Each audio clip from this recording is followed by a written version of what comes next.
Welcome to our YouTube channel Vajpayee logical classes. दोस्तों, आज हम डीएलएड 4th सेमेस्टर के प्रशिक्षुओं के लिए लेकर आए हैं उनके 8वें पेपर का सोल्यूशन। जो आपके 4th सेमेस्टर में 8वां पेपर होता है उसका नाम है शांति शिक्षा एवं सतत विकास। तो आपका जो डीएलएड 2017 बैच का जो पेपर हुआ था उसकी पूरी सीरीज चल रही थी हमारी, और ये है उस सीरीज का लास्ट पेपर शांति शिक्षा एवं सतत विकास। तो आज हम इस पेपर का फुल सोल्यूशन के बारे में बात करेंगे। इससे पहले हम आपके 7 पेपर के पूरे सोल्यूशन करा चुके हैं। अगर आपने अभी तक वो वीडियोज नहीं देखे तो उनके लिंक डिस्क्रिप्शन बॉक्स में मिल जाएंगे, आप वहां से जाके पुराने पेपर्स के सोल्यूशन देख सकते हैं। तो चलिए स्टार्ट करते हैं आज की क्लास। आज की क्लास में हमारा पहला क्वेश्चन है वस्तुनिष्ठ प्रश्न का। पहला क्वेश्चन ये दे रखा कि निम्नांकित में कौन शांति अभिवृत्ति नहीं है। क्वेश्चन है हमारा पहला, निम्नांकित में कौन शांति अभिवृत्ति नहीं है। आपके ऑप्शन दे रखा है, पहला अहिंसा एवं करुणा, ऑप्शन नंबर बी दे रखा है न्याय, ऑप्शन नंबर 3 दे रखा है मस्तिष्क का खुलापन, और ऑप्शन नंबर 4 दे रखा है हिंसा एवं विवाद। तो यहाँ पे हमसे पूछा गया है शांति अभिवृत्ति नहीं है। तो देखिए, अहिंसा एवं करुणा शांति का पार्ट हो सकता है। अहिंसा का तो मतलब ही होता है शांति बनाए रखना। न्याय ये भी शांति के पक्ष में ही होता है। मस्तिष्क का खुलापन ये भी कहीं ना कहीं शांति से जुड़ा ही हुआ ही है। लेकिन हमारा जो चौथा ऑप्शन है हिंसा एवं विवाद, हिंसा का मतलब ही होता है अशांति फैलाना। तो इस क्वेश्चन का पहले का जो ऑप्शन आपका सही है वो चौथा सही है। कौन सा? हिंसा एवं विवाद।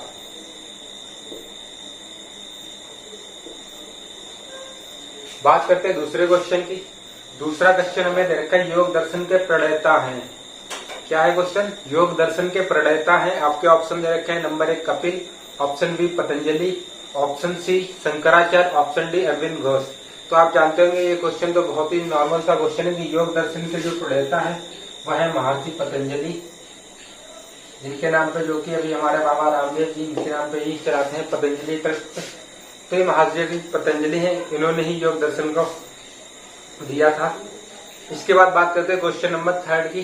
क्वेश्चन नंबर 3 है आपका, शांति कौशलों का आधार है। क्या है तीसरा क्वेश्चन? शांति कौशलों का आधार है। आपका पहला ऑप्शन है तनाव एवं दबाव, ऑप्शन नंबर 2 सृजनात्मकता, ऑप्शन नंबर 3 संवेगात्मक अस्थिरता, और ऑप्शन नंबर 4 संकीर्ण विचार। तो देखिए, जो शांति कौशल है उसके लिए अगर हम बात करें तनाव व दबाव, तो ये तो बिल्कुल नहीं सकता। तनाव में शांति बनाना बड़ा मुश्किल काम हो जाएगा। सृजनात्मकता ये हो सकता है, किसी भी कार्य करने के लिए अगर सृजनात्मकता होती है तो वो कार्य आसानी से हो सकता है। तो इस क्वेश्चन का आपका जो सही ऑप्शन है वह है सृजनात्मकता। बात करेंगे क्वेश्चन नंबर 4 की। क्वेश्चन नंबर 4 में हमें दे रखा है कि किसी को हानि पहुंचाने के उद्देश्य से किया गया व्यवहार कहलाता है। क्या है? किसी को हानि पहुंचाने के उद्देश्य से किया जाने वाला व्यवहार कहा जाता है। आपके ऑप्शन दे रखे, ऑप्शन नंबर 1 आक्रामकता, ऑप्शन नंबर 2 अमित्रवत व्यवहार, नंबर 3 विघटित व्यवहार, और नंबर 4 भ्रष्टाचार। तो देखिए, किसी को अगर हानि पहुंचाने के उद्देश्य से कोई कार्य किया जाएगा तो मतलब हम किसी को मार रहे हैं, पीट रहे हैं, तो इसका मतलब हो गया हम उसके प्रति आक्रामक हैं। तो आपका इस क्वेश्चन का जो सही ऑप्शन होगा वो आपका ऑप्शन नंबर पहला आक्रामकता।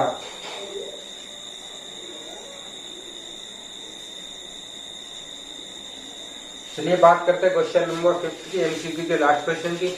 भावनात्मक एकता समिति 1961 के अध्यक्ष थे। क्या है क्वेश्चन? भावात्मक एकता समिति 1961 के अध्यक्ष थे। तो इसका आपका जो सही आंसर है वह है ऑप्शन नंबर 4 डॉक्टर संपूर्णानंद। 6 का आपका जो है आंसर है डॉक्टर संपूर्णानंद।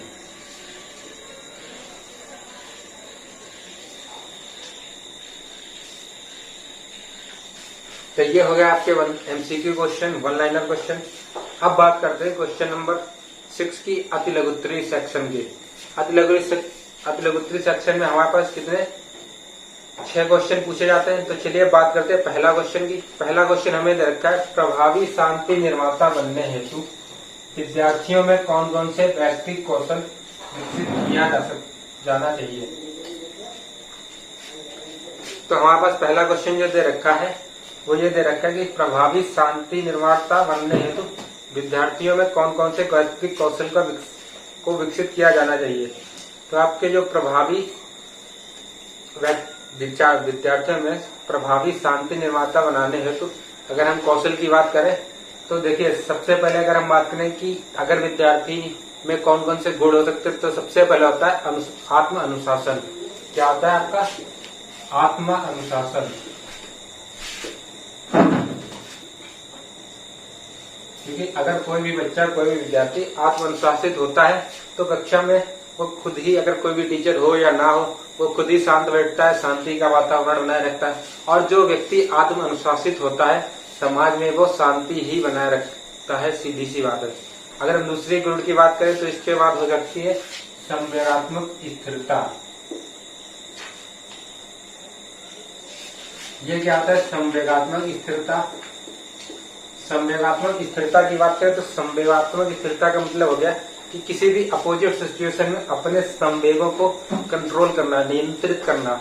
अगर कोई भी हमसे कोई भड़काऊ हुआ भाषण देके हमें उकसाने की कोशिश कर रहा है तो हम उस चीज को सुनकर उकसे ना, बल्कि अपने विवेक का प्रयोग करें और ये सोचे कि यार ये चीज सही है या नहीं। तो ऐसी सिचुएशन में एकदम से भड़क के संवेगों पर कंट्रोल करना, भड़क के एकदम से उस चीज के लिए भागना नहीं है, सोचना है, समझना है कि क्या ये चीज सही है नहीं है, अपने विवेक से अपने संवेगों को काबू करना। ये होती संवेगात्मक स्थिरता। अगर आप किसी के भाषण या भड़कीले भाषण बातों में ना आगे अपने दिमाग से सोच लेते हैं तो इसे कहते हैं संवेगात्मक स्थिरता। इससे आप क्या करेंगे? किसी की भड़काऊ भाषण या किसी की बातों में ना आकर चीजों को कंट्रोल करने की सिचुएशन में रहेंगे। चलिए बात करते हैं नेक्स्ट क्वेश्चन की। आपका क्वेश्चन नंबर 7 दे रखा है, चरित्र निर्माण करने वाले किन्हीं 2 कारकों का उल्लेख कीजिए। क्या है? चरित्र निर्माण करने वाले 2 कारक। तो कारक, चलिए पहले कारक की बात कर लेते हैं। हमारे पास क्या है चरित्र निर्माण करने के लिए? पहला कारक मान लिया परिवार का वातावरण। देखिए सीधी सी बात है, परिवार को जो है पहला विद्यालय कहा जाता है बच्चों का। तो अगर बच्चा कोई भी चीजें सीखता है तो सबसे पहले कहाँ से सीखता है? परिवार का। तो जैसा परिवार का वातावरण होता है बच्चे वैसी चीजें सीखते हैं। जैसे आपने देखा होगा डॉक्टर के बच्चे डॉक्टर बन जाते हैं, टीचर के बच्चे टीचर बन जाते हैं। क्यों? क्योंकि उनके घर का एक माहौल होता है उसी तरीके का, बच्चे उसी माहौल में रहते हैं, धीरे धीरे उसी के अनुरूप ढल जाते हैं और उसी चीज को एक्सेप्ट कर लेते हैं।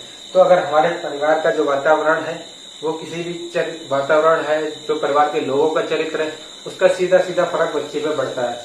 अगर परिवार में सारे टीचर्स हैं तो बच्चे का वेल मैनर्ड होता है, बच्चा जो भी चीजें क्वालिटी उनके अंदर होती बच्चों के अंदर अपने आप आ जाती हैं।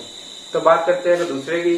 तो दूसरा आता है आपका शिक्षक एवं साथी समूह। अगर किसी का चरित्र की बात करें तो परिवार के बाद अगर आता है तो 2 नंबर आता है फिर शिक्षक का और उसका साथी समूह की, वो कैसे लोगों के बीच रहता है, कैसे लोगों की कम्युनिटी में उसका आना जाना है। तो अगर बात करते हैं शिक्षक एवं साथी समूह की, तो कोई भी बच्चा अगर परिवार से निकल के बाहर जाता है, कॉलेज विद्यालय में जाता है, समाज में जाता है, तो वो कैसे लोगों के संपर्क में है। देखिए शिक्षक का तो मतलब हो गया कि ठीक है वो अच्छी जगह ही होगा। ज्यादातर शिक्षकों के लिए तुम ये नहीं कह सकते कि बच्चों के गलत चरित्र पे फर्क पड़ेगा, लेकिन जो साथी समूह इस चीज का बहुत ही ज्यादा फर्क पड़ता है बच्चों की कम्युनिटी पे। और एक जो टीनेज किशोरावस्था की जो अवस्था होती है उसमें बच्चों को सबसे ज्यादा अगर कोई चीज इफेक्ट करती है तो ये साथी समूह। अगर बच्चों का ये कम्युनिटी अगर अच्छा है तो बच्चे वेल मैनर्ड हो जाते हैं, फ्यूचर में चल के अच्छे करेंगे। लेकिन अगर ये चीज सही नहीं है तो बच्चों का जो चरित्र होता है वो अपनी जगह से, अपने मार्ग से भटक सकता है। तो उम्मीद करते हैं आपको ये क्वेश्चन भी समझ में आ गया होगा। चलिए बात करते हैं क्वेश्चन नंबर 8 की। क्वेश्चन नंबर 8 में हमसे पूछा गया साइबर बुलिंग से आप क्या समझते हैं। क्या है? साइबर बुलिंग से आप क्या समझते हैं? तो साइबर बुलिंग का तात्पर्य होता है किसी बच्चे या वयस्क को किसी अन्य बच्चे या वयस्क, मतलब एक लड़के या लड़की या किसी वयस्क को किसी दूसरे व्यक्ति या वयस्क को द्वारा इंटरनेट या मोबाइल के माध्यम से इन चीजों का प्रयोग करके, मतलब तकनीकी का प्रयोग करके प्रताड़ित किया जाता है। जैसे कि आजकल के नॉर्मल में सीधी लैंग्वेज में समझे, अगर आप फेसबुक या व्हाट्सएप के माध्यम से किसी दूसरे व्यक्ति को फेसबुक या व्हाट्सएप के माध्यम से प्रताड़ित कर रहे हैं, बार बार इरिटेट कर रहे हैं, गलत कमेंट्स कर रहे हैं, कोई भी चीज कर रहे हैं, तो ये चीजें जो होती हैं ये सारी चीजें आपकी साइबर बुलिंग के अंतर्गत आती हैं। उम्मीद करते हैं आपको बिल्कुल ही आसान भाषा में समझ में आ गया होगा। साइबर बुलिंग का मतलब कि किसी भी व्यक्ति को इंटरनेट या मोबाइल का प्रयोग करके प्रताड़ित करना, गलत तरीके से मैसेजेस भेजना, ये सब चीजें जो होती हैं वो आपके आ जाती है साइबर बुलिंग के अंतर्गत। चलिए बात करते हैं नेक्स्ट क्वेश्चन की। आपका अगला क्वेश्चन है क्वेश्चन नंबर 9, मानवाधिकार शिक्षा के कोई 2 उद्देश्य। क्या है मानवाधिकार शिक्षा के कोई 2 उद्देश्य? तो देखिए मानवाधिकार एक संगठन है, सब जानते हैं, और इसकी जो शिक्षा होता है उसका उद्देश्य क्या होता है?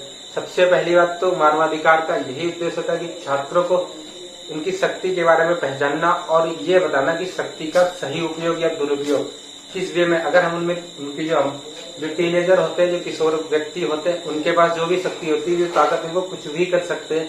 और मानवाधिकार और उनकी शिक्षा का उद्देश्य यही होता है कि उनकी शक्ति का सदुपयोग किया जाए, दुरुपयोग ना हो अपनी, जिससे अगर वो सदुपयोग करेंगे तो अहिंसा के मार्ग पे चलेंगे, और अगर वो दुरुपयोग करने की बात आती है तो वो हिंसा के मार्ग पे चल के आगे आतंकवाद जैसी गतिविधियों को भी बढ़ावा दे सकते हैं। दूसरी बात है कि अगर हम छात्रों में सभी देशों, सभी प्रकार के संप्रदाय, सभी जातियों के प्रति, सभी की संस्कृति एवं मूल्यों तथा जीवन के ढंगों के प्रति समझदारी विकसित करें, मतलब कि जैसे कि हमारा जो मोटो है वसुधैव कुटुंबकम, अगर हम उसकी बात उन्हें समझाते हैं तो वो आपके हिंसा की प्रवृत्ति और जो भी सामाजिक बुराइयां, इन चीजों से दूर हटके सामाजिक सौहार्द की भावना बनाए रखने के लिए तत्पर होते हैं। तो हम सीधे सीधे ये कह सकते हैं जो वसुधैव कुटुंबकम का हमारा जो मूल सिद्धांत है उस पर लाने, उस पे ही ले जाना हमारे जो मानवाधिकार शिक्षा उसका मूल उद्देश्य होता है।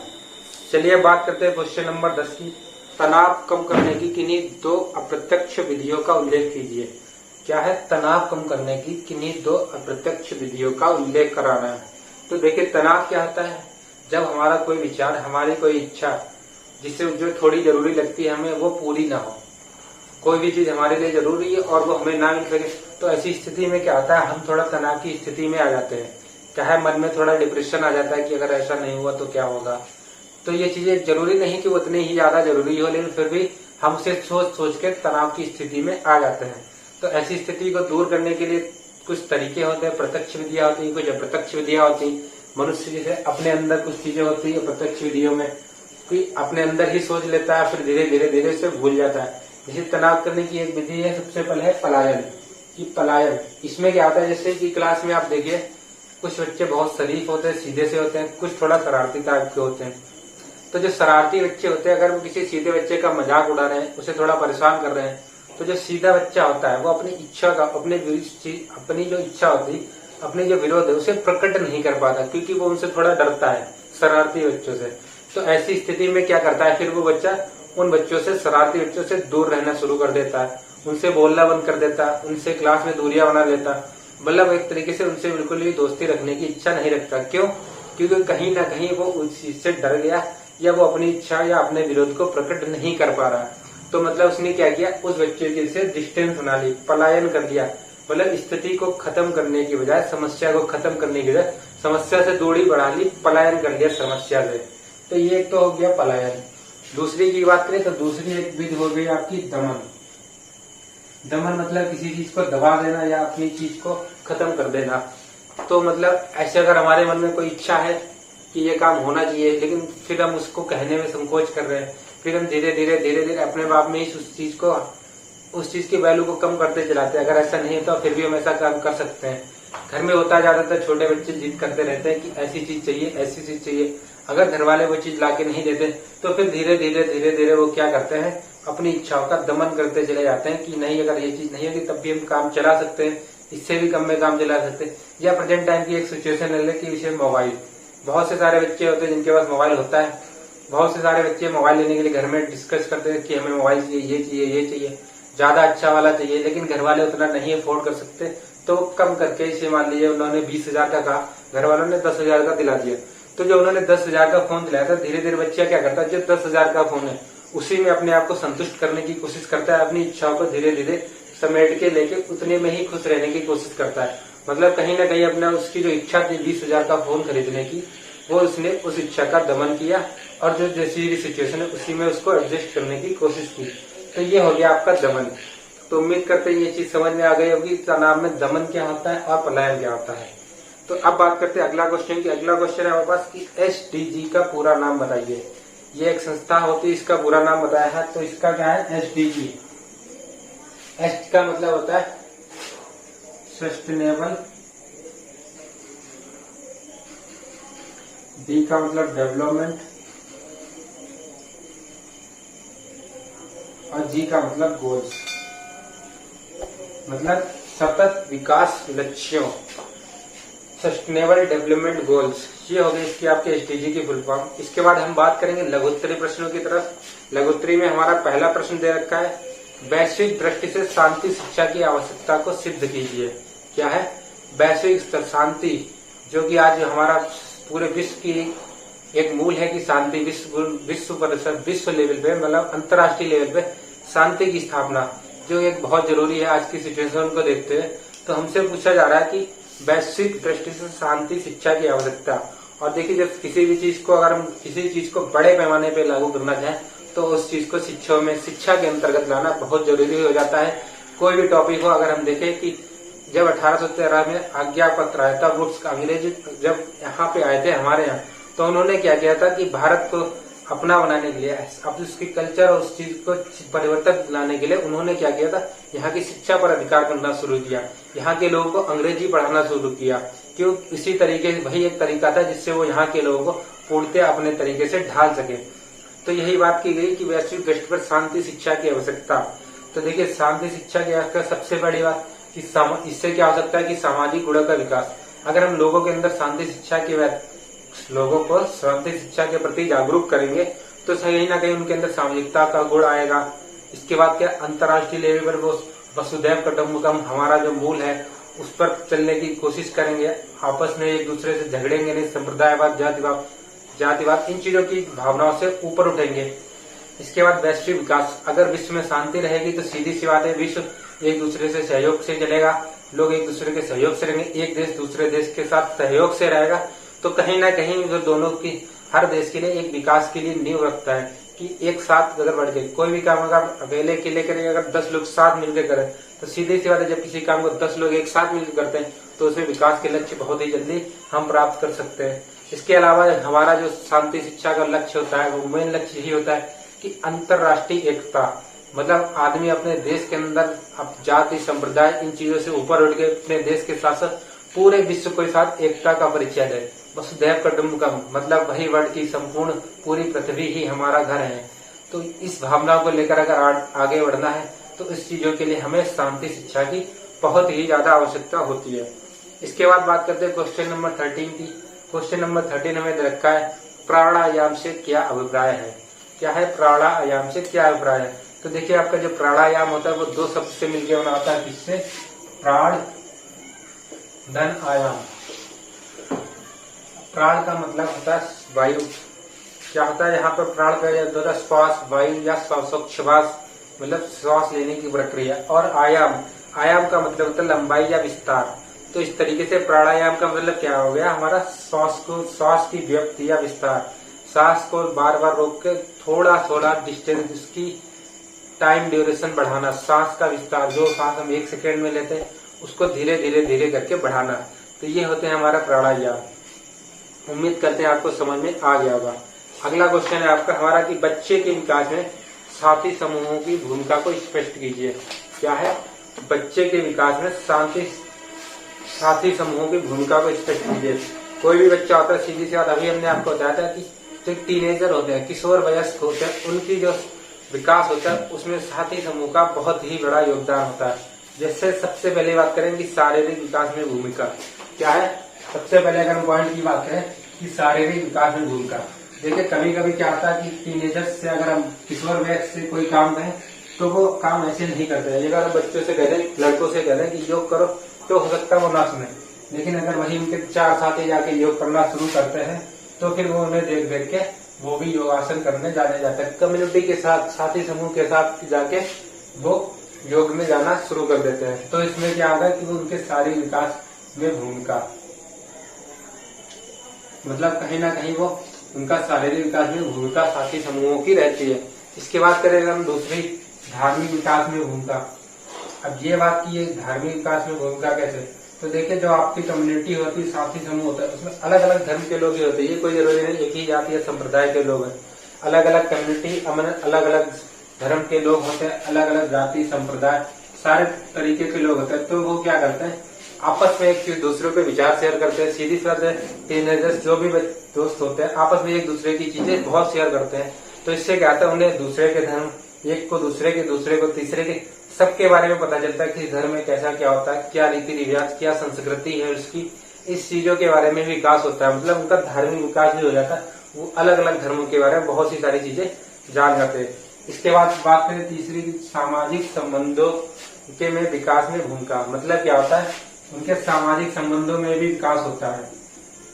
जैसे क्या होता है, जब अलग अलग कम्युनिटी के लोग, अलग अलग दोस्त एक दूसरे के घर जाते हैं, तो फिर वो क्या करते हैं, अपने दोस्त के घर गए तो वो वहाँ के क्या है, दोस्त के मम्मी पापा को अपने मम्मी पापा की तरह प्यार देते हैं, उनकी रेस्पेक्ट करते हैं। तो कहीं ना कहीं उनके अंदर सामाजिकता, सामाजिक संबंधों की भावना का भी विकास होता है।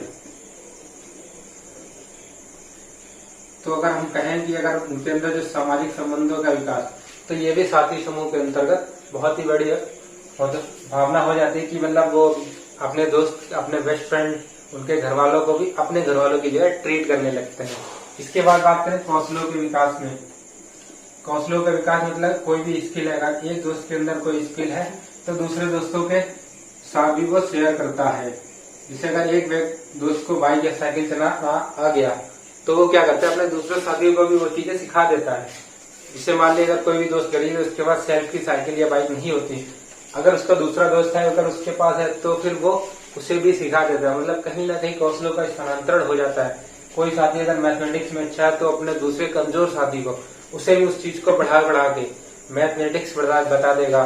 कोई भी सब्जेक्ट में अगर कमजोर तो उसमें हेल्प करेगा।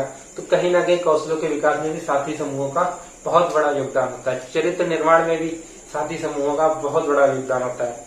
तो उम्मीद करते हैं आपको ये क्वेश्चन समझ में आ गए होंगे। चलिए अब बात करते हैं नेक्स्ट क्वेश्चन की। व्यवहारवाद की अवधारणा को स्पष्ट कीजिए। क्या है? व्यवहारवाद की अवधारणा को स्पष्ट कीजिए। तो देखिए, व्यवहारवाद शब्द का मतलब ही होता है कि व्यक्ति का व्यवहार का तरीका, मतलब व्यवहारवाद के अंतर्गत हम ये चीज सीखते हैं कि व्यक्ति के व्यवहार करने का तरीका क्या है। जिस प्रकार से व्यक्ति का आचरण होता है, बर्ताव होता है, उसी प्रकार से वो अनुक्रिया करता है। मतलब व्यक्ति के अंदर जिस तरीके का बर्ताव होता है उससे पता चल जाता है कि उसकी अनुक्रिया क्या हो सकती है। और व्यक्ति का जो कार्य करने का प्रभाव होता है, उसका बदलने का जो ढंग होता है, ये सब उसके किस चीज पे डिपेंड करता है, उसके पर्यावरण पर। तो मतलब उसके आसपास का व्यक्ति का जो व्यवहार, उसका स्वतः का जो व्यवहार होता है वो उसके आसपास के पर्यावरण पे ही अपेक्षित होता है। कहीं ना कहीं उसके पर्यावरण का उसके व्यवहार पर फर्क पड़ता है। जैसा कि हमने अभी आपको बताया था परिवार के वातावरण का, तो जैसे परिवार का वातावरण होगा व्यक्ति का व्यवहार उसी तरीके का होता है। तो कहीं ना कहीं इसका जो पर्यावरण होता है वो उसके व्यवहार को एक तरीके से कहीं ना कहीं व्यवहार और पर्यावरण एक दूसरे से संबंधित ही होते हैं। तो ये हो गया आपका व्यवहारवाद। इसके बाद बात करते हैं कि मीडिया और हिंसा में क्या संबंध है। क्या है मीडिया और हिंसा में क्या संबंध है? देखिए, मीडिया की जब बात आती है इसका मतलब सीधे नहीं कि टेलीविजन या न्यूज मीडिया। मीडिया का मतलब होता है वो सारे संसाधन, टेलीविजन, रेडियो, टेलीफोन, मोबाइल आपका हो गया, जितने भी तकनीकी साधन है, संसाधन जिनसे हम सूचनाओं का आदान प्रदान करते हैं, वो सारी आपकी होती है मीडिया। तो मीडिया और हिंसा में संबंध की बात की गई। तो देखिए, आजकल का जो जमाना है हमारा, वो दूरदर्शन, टेलीविजन, इनसे बहुत ही ज्यादा इफेक्टेड है। कहीं न कहीं जो फिल्में बनती हैं, जो टीवी सीरियल्स आते हैं, वो हमारे समाज का एक आईना होती है। जो पिक्चरें होती हैं उन्हें हम समाज का आईना कह सकते हैं कि हमारे समाज में घटित हो रहा है उसी पर रिलेटेड पिक्चर्स बनती हैं। तो समाज और ये दोनों एक दूसरे के लिए आईने के कार्य करते हैं। पिक्चरें जो है वो समाज के लिए आईने का कार्य करती हैं। तो आजकल जैसे पिक्चरों में या टीवी सीरियल्स में जिस तरीके के लूटपाट के सीन, हत्या एवं कुकर्म कृत्य वाले सीन, झगड़े, लूट वगैरह जैसी जैसी चीजें दिखाई जाती, कहीं न कहीं इस चीज का संबंध, इस चीज का फर्क हमें आने वाली जो जनरेशन है उसमें दिखता है। बच्चे टीवी से देख देख के सीखते हैं, डांस बिल्कुल एज इट इज करने की कोशिश करते हैं। तो उसी प्रकार से कुछ बच्चे इसमें ऐसे भी होते हैं जो बुरी चीजों को सीखते हैं। आप देखते हैं आए दिन टीवी न्यूज में, अखबार में ये दिखाया जाता है कि नए तरीके से चोरी, अगर किसी पिक्चर में दिखा रहे हैं इस तरीके से, तो उन्होंने नए तरीके से पिक्चर की स्टाइल से चोरी करना स्टार्ट कर दिया, उस तरीके को फॉलो किया। मतलब कहीं ना कहीं उन चीजों का सकारात्मक के साथ साथ नकारात्मक फर्क भी पड़ता है, हिंसा का भी फर्क पड़ता है। लोग टीवी सीरियल में ज्यादा जैसे जो बच्चे मारधाड़ की चीजें पसंद करते हैं, ज्यादा लड़ाई वाली पसंद करते हैं, तो उनके अंदर जो हिंसात्मक प्रवृत्ति होती है वो बढ़ जाती है। मतलब कहीं ना कहीं मीडिया और हिंसा का संबंध है। जो लोग जिस वे में उस चीज को देखते हैं उसी तरीके से उसे फॉलो करते हैं। तो हिंसात्मक प्रवृत्ति के लोग जब ऐसी चीजें देखते हैं तो उनके अंदर उत्तेजना बढ़ती है, वो इन चीजों के लिए और ज्यादा प्रेरित हो जाते हैं। चलिए बात करते हैं अगले क्वेश्चन की। क्वेश्चन नंबर 17, महात्मा गांधी ने शांति की स्थापना हेतु किस प्रकार के आचरण पर बल दिया। तो देखिए सारे लोग जानते हैं महात्मा गांधी जी थे, वो सत्य और अहिंसा के पुजारी थे और वो लोगों में समाज में सत्य शांति की स्थापना के लिए दो ही बातों पे जोर देते, सत्य के मार्ग पर, दूसरा अहिंसा के मार्ग पर।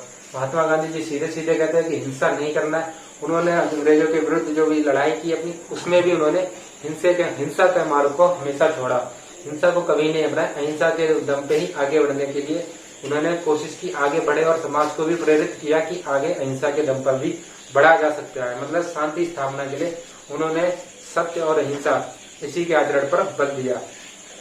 तो चलिए अब बात करते हैं नेक्स्ट क्वेश्चन की, लास्ट क्वेश्चन की। स्नायु विकृति से संबंधित कार्य व्यवहार पर प्रकाश डालिए। मतलब स्नायु विकृति से संबंधित कार्य व्यवहार क्या होता है, उस पर प्रकाश डालना। तो देखिए स्नायु विकृति, इसमें क्या होता है, व्यक्तित्व का जो पक्ष हो जाता है आपका अरुचिकर संवेगों से भर जाता है। डर है, किसी चीज के प्रति चिंता है, ऐसी चीजों का अनुभव व्यक्ति के अंदर पाया जाता है स्नायु विकृति के अंदर। और इसके अलावा व्यक्ति जो है प्रेरणा विहीन संवेगों से भर जाता है। मतलब किसी भी चीज में मतलब पॉजिटिवनेस खत्म हो जाती है एक तरीके से, ये चीजें बनी रहती हैं। इससे ज्यादा आदमी जो देखने में आपको तो लगेगा कि एकदम से पॉजिटिव इंसान है, व्यक्ति एक छोर से देखेगा सामूहिक रूप से शांत है और क्या संतुलित लगेगा, किसी भी चीज से कोई समस्या नहीं, रोग भ्रमी ऐसा कुछ नहीं लगेगा बाहर से, लेकिन अंदर से व्यक्ति क्या होता है, उसके संवेग जो होते हैं वह स्थिर होते हैं, अस्थिर संवेग हो जाते हैं। डर, काम, ये सब चीजों में, क्रोध, इन चीजों में कंट्रोल खत्म हो जाता है मनुष्य का। इसके अलावा उत्तेजित अवस्था में ज्यादा तो एकदम से जरा सी बात पे गुस्सा, आपको देखने में लगेगा बहुत ही नॉर्मल व्यक्ति है, एकदम से गुस्सा आ जाना, ये सब चीजें जो आती है वो स्नायु विकृति के अंतर्गत इनके कार्य व्यवहार पर फोकस करते हैं। असंतुलित रोग भ्रमणी, मतलब असंतुलित तरीके का व्यवहार हो जाता है व्यक्ति का, रोग का, एकदम से कोई बीमारी आई हट गई, तो इन चीजों का जो थोड़ा अलग सा एक व्यक्ति के जीवन में प्रभाव पड़ता है कि बाहर से देखने में कुछ और अंदर से व्यक्ति के अंदर कुछ और ही होता है। तो ये चीजें जो आती है वो आपके आती है स्नायु विकृति के अंतर्गत। तो उम्मीद करते हैं आपको इस क्वेश्चन के पेपर में सारे सोल्यूशन अच्छे से समझ में आ गए होंगे। अगर आपको किसी भी क्वेश्चन में कोई भी डाउट है तो प्लीज कमेंट बॉक्स में जरूर पूछें। और आज के साथ और इसी पेपर के साथ आपका जो VTC 4th सेमेस्टर के पेपर्स का सोल्यूशन था, ये सेशन हमारा हो गया कंप्लीट। अगर आपने सारे वीडियोस नहीं देखे तो उन्हें प्लीज एक बार फिर से देखे जाके। अगर किसी भी वीडियो में कोई भी दिक्कत है तो आप डायरेक्टली हमसे कांटेक्ट कर सकते हैं, हमारे टेलीग्राम चैनल से, हमारे व्हाट्सएप प्लेटफॉर्म से जुड़ सकते हैं, उनका लिंक आपको डिस्क्रिप्शन बॉक्स में दिया जा रहा है। अगर आपको हमारा वीडियो पसंद आया प्लीज वीडियो को लाइक करें, शेयर करें, चैनल को सब्सक्राइब करें तथा बेल आइकन को भी प्रेस कर लें, जिससे आने वाले वीडियोस के अपडेट आपको टाइमली मिलते रहें। वीडियो को लास्ट तक देखने के लिए धन्यवाद।